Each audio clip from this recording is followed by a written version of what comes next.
Hey guys, my name's Zoe. I'm a professional hand balancer and a teacher, and some of you follow me on my Instagram page, which is called Handstands with Zoe. Been getting a lot of questions from you guys about how to make your handstands better, so I thought I'd release some tutorials to help you, and I hope this helps. So what are the benefits? Well, first of all, overall strengthening, especially in your shoulders and in your core. Handstands require a huge amount of stability in those areas. Flexibility, again, in your shoulders, back, in your hips and in your legs, and we're going to look at that later on down the line. And of course, they're really challenging and addictive. So I remember the first time that I balanced a handstand for, 2 seconds. I was so excited, and it really made me want to do more and more and more. If you're more advanced, you'll probably still benefit from some of the technical things I'm going to talk about. I like to break handstands down into 4 components. You have alignment, flexibility and mobility, strength, and then balance. So today I'm going to talk to you about shoulder positioning, because I feel that this is something I wish I had been made aware of sooner in my journey to handstands. We talk a lot about open shoulders in handstands, which is true, and you do want to try to keep your arms overhead.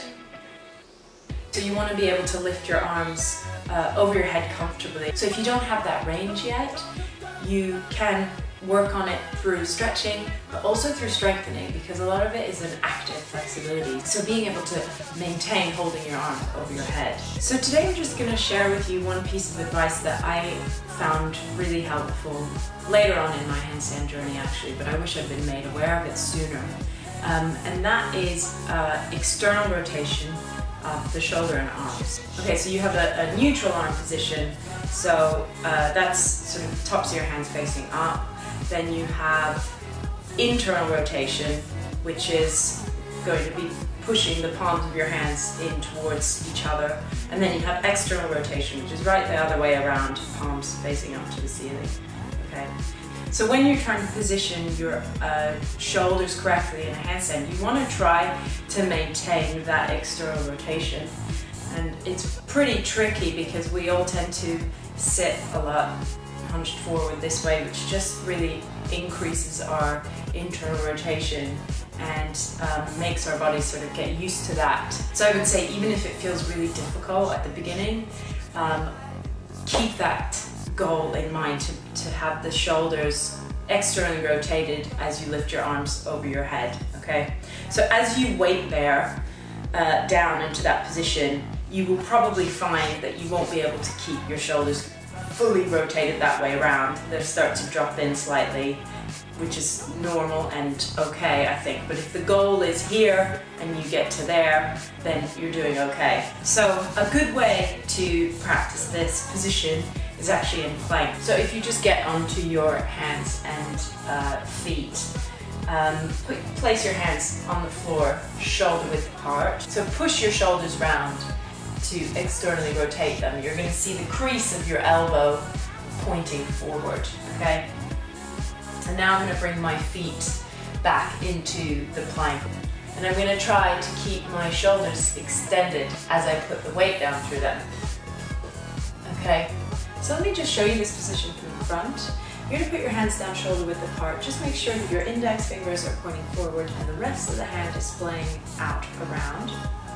Okay, you're going to fully extend your shoulders, push your elbow creases to the front, and then bring your feet behind you, taking the weight into your shoulders and your hands. So if you're really weak in your shoulders, you might feel your shoulder blades sort of winging in the back. You need to try to keep them separated. So not doing this, but pushing out that way. And as you get stronger, you're going to feel that that position is easier.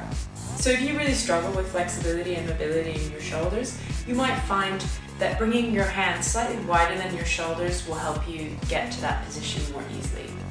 So I should just mention at this point that if you're already competently holding your handstands, that you should really be trying to place your shoulders and your hands in this position when you're in the handstand. And later on I'm going to do a little balance for you. So just have a look at my shoulders and my hands when I'm in my fully extended handstand position.